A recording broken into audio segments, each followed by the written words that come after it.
Hoje o Cabeça para Cima está debatendo Gog e Magog. Mas antes da gente prosseguir, deixa eu só dar uma dica importante para você que quer dar uma renovada no seu cardápio de casa. Que tal incluir o pescado na sua alimentação? Isso mesmo, peixe, a gente só quer comer carne.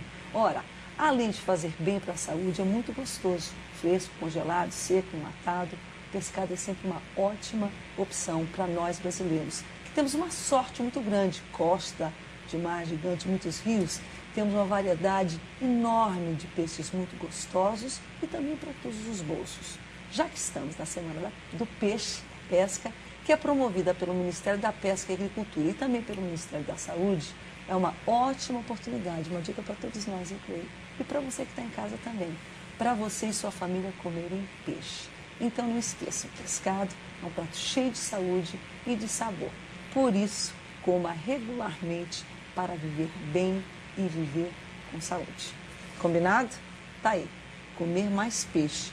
A gente come, aliás, os judeus, não sei, eles comem mais peixe, mais carne, não é, pastor? O peixe tem uma vantagem muito grande, porque, por exemplo, a carne tem que ser abatida de uma maneira especial. Tem um açougue, né, especial para carne caché. O peixe já é você pode comer sendo de escama e barbatando, você pode comer o peixe tranquilo, não tem problema, não tem toda essa lei que há com relação à carne e com relação ao frango. Entendi. A gente tem que comprar carne e frango num açougue especial. Entendi. Não é só porque o abatimento é diferente. O peixe tem essa vantagem, o peixe pode comer. E o peixe deveria ser comido mais mesmo. Assim, é verdade, é melhor para a saúde. Deveria ser mais esporádico, né? Porque o peixe é muito melhor para a saúde, com certeza. Pastor, concorda, pastor? Concordo, não só concordo, mas creio que agora o Ministério da Pesca está dando ênfase, né, a uma nova política no sentido de ampliar a política de pesca no Brasil, porque nós acho que são as duas coisas, é a política de pesca e a saúde. Há índices muito grandes. Então, estão juntando as duas coisas, o Ministério da Saúde... Nós temos 7.440 quilômetros de litoral. Uau! E os barcos... Temos o maior rio do mundo, tanto em volume de água quanto de comprimento. Os barcos estrangeiros vêm em nossas costas e pegam os nossos pescados. Exatamente, precisa de uma política de pesca para municiar os nossos pescadores. Então, até o fato da gente consumir mais peixe vai incentivar e ajudar essa ordenação de situação. Não tem dúvida. Então, a dica para todos ligados com a gente. Vamos lá. Eu fiquei de voltar com o senhor. Muito bem. O pastor Marcos... Lembrando de falar sobre o primeiro Gog e Magog, já que certo modo o pastor Marcos citou a questão do Gog e Magog do Apocalipse 20. É bom não confundir. Na verdade, o que está em voga é Gog e Magog do capítulo 38 e 39 de Apocalipse, de Ezequiel. Ah, tá. O Apocalipse, o Gog e Magog, capítulo 20, se refere ao momento em que haverá a batalha final para a destruição do diabo, que na verdade são as nações do mesmo lugar de onde saíram Gog e Magog do Apocalipse 38. De Ezequiel 38. Desculpe, de Ezequiel 38. São as nações do norte.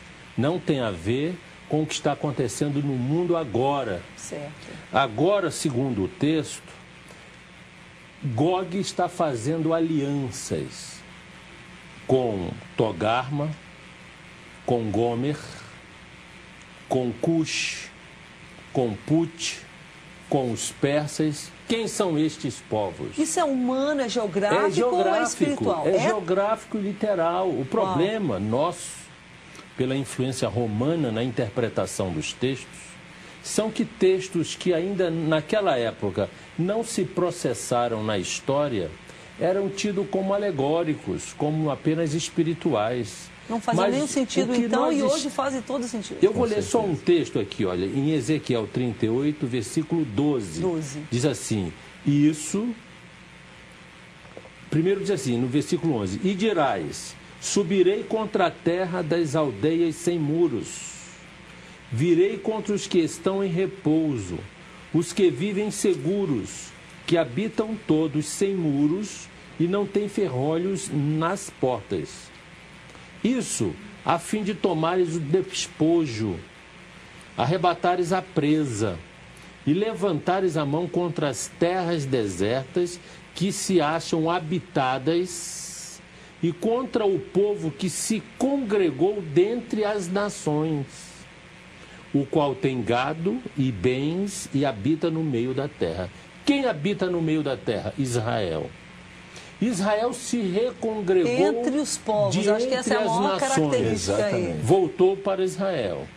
A preliminar do capítulo 38 de Ezequiel são os capítulos 36 e 37, que fala a respeito do êxodo inverso de que os judeus fizeram quando saíram de vários pontos da terra e voltaram para Eretz Israel.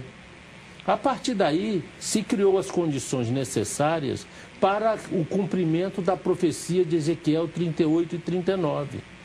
Gog, o líder dos povos que estão no norte. Norte de quem? De Jerusalém. Jerusalém sempre é o marco zero geográfico para a profecia bíblica. Quando fala ao Oriente, é ao Oriente de Jerusalém. Então não é necessariamente o norte, por exemplo, a gente pensa no norte logo o norte da Europa, o norte da Ásia. Não, é o norte de Jerusalém. Quais são os povos que habitam ao norte de Jerusalém? A Rússia. Gog, príncipe de Ros, Meseque e Tubal. 3 cidades hoje na Rússia. Ros, essa cidade originalmente... Rússia. Ros, a evolução do nome Rússia. Meseque, a evolução do nome Moscou. Tubal, Tobolsk, uma das cidades produtoras de gás e petróleo do norte da antiga União Soviética. O líder da Rússia é Gog. Se nós observarmos a política externa do primeiro-ministro atual e ex-presidente Vladimir Putin, a partir do ano 2000, nós vamos ver que este homem se lançou a fazer aliança com os persas, que até 1935 o nome do Irã era a Pérsia, e aqui está a Pérsia. Hoje, Irã, só no tempo de Reza Pahlavi foi mudado. A Rússia tem um acordo com o Irã de proteção. Quem entrar na guerra contra o Irã dá direito à Rússia de entrar na guerra contra quem entrou contra o Irã. Há uma aliança muito íntima entre a Rússia e o Irã, a Rússia e a Etiópia, a Rússia e países citados na profecia através de apoios e alianças político e militar. As armas da antiga União Soviética foram remanejadas para armar os países citados na profecia. As nações hoje falam de paz, mas se armam até os dentes para a guerra.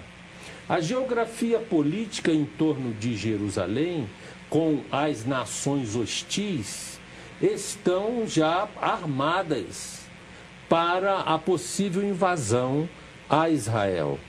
Uma guerra hoje no Oriente Médio equilibraria as forças econômicas do mundo, segundo os analistas.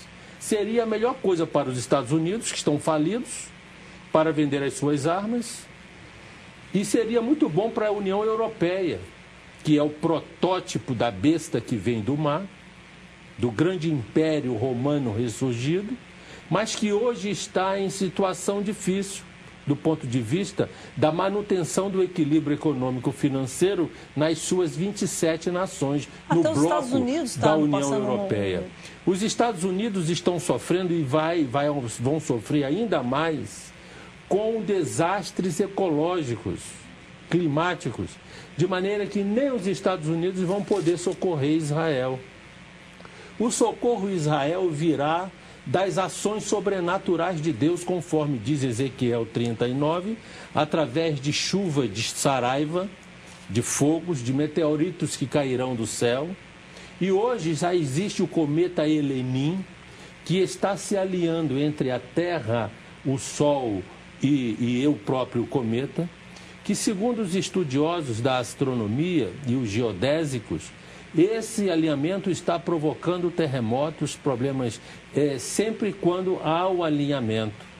E há uma possibilidade de que a cauda do Elenin colida com a Terra, com o planeta Terra, providenciando assim chuva de meteoritos, exatamente o que fala Ezequiel 39, quando os exércitos da Rússia, do Irã, da Líbia, da França, da Itália, da Espanha, os países da Europa Ocidental, da Casa de Togarma, que é a Turquia. A Turquia agora, há 3 semanas atrás, rompe as relações diplomáticas com Israel. É verdade. Está tudo, o cenário mundial está, de certa forma, pronto, preparado.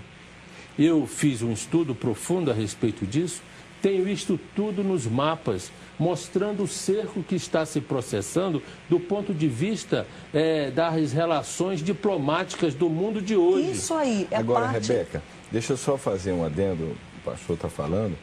O que acontece? Tudo isso dá início em 48, quando Israel vira uma nação. Essas alianças, elas já ocorriam, você já vai observar isso, por exemplo, na Guerra de Yom Kippur, o envolvimento já da Rússia com os países árabes. Verdade. Então, isso já está sendo trabalhado desde o momento que Israel virou uma nação. É muito interessante, porque se você observar de uma forma mais profunda, quem é o inimigo de Israel? O inimigo de Israel, ele aparece descarado no Gog e Magog do Apocalipse. Porque por trás dessas nações e desse ódio, a gente chama um ódio gratuito, que existe contra o povo judeu. Às vezes a pessoa nem se dá conta de por que odeia tanto, mas odeia. Às vezes você perguntar, qual é o ódio que você tem? Por que você odeia tanto o povo judeu? Algumas pessoas não sabem nem por que odeiam. É uma coisa muito de origem maligna e espiritual.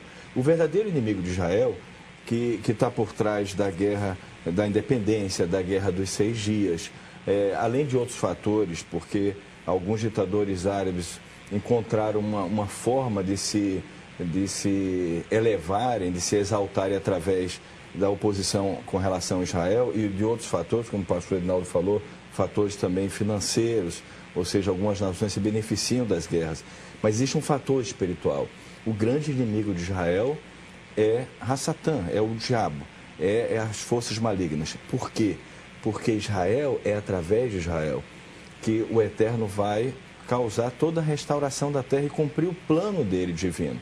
Qual é o grande plano do Eterno? É preciso a gente compreender esse lado espiritual. Com a vinda do Messias Yeshua, a sua primeira e segunda vinda. É transformar essa terra, tão conturbada, né, hoje em dia desequilibrada, como o pastor Edinaldo explicou, numa morada para o Eterno. A gente vive no que se chama, no judaísmo é conhecido como o mundo inferior, o Olam Hazé, esse mundo que nós vivemos. E o final, a solução final que vai ocorrer é transformar esse mundo numa morada para o Eterno. Como nas 3 guerras, independência, Guerra dos 6 dias, Yom Kippur, nas 3 houveram uma ação sobrenatural. Houve o mérito do exército de Israel, o mérito de toda a estratégia, os estrategistas. Mas eles têm filmes, Yom Kippur tem um filme que é tremendo. É inegável a ação sobrenatural. Gog e Magog, como o pastor Edinaldo explicou, vai haver realmente uma ação ainda mais sobrenatural. Vai ser muito mais eventos sobrenaturais do que a própria ação do exército de Israel. Ou seja, vai ser um ataque muito forte, muito bem planejado, e o Eterno vai agir mostrando de fato e anulando assim, um paradigma que algumas pessoas usam, aqueles que são contra, são antissemitas, até uma teologia antissemita, que fala que hoje a nação de Israel é uma coisa, não é nada profético, é só físico. Não, é profético. 48 cumpre o que Ezequiel 37 fala, do Vale dos Ossos Secos, há um progresso até Israel ser restaurado plenamente. E começa com uma nação.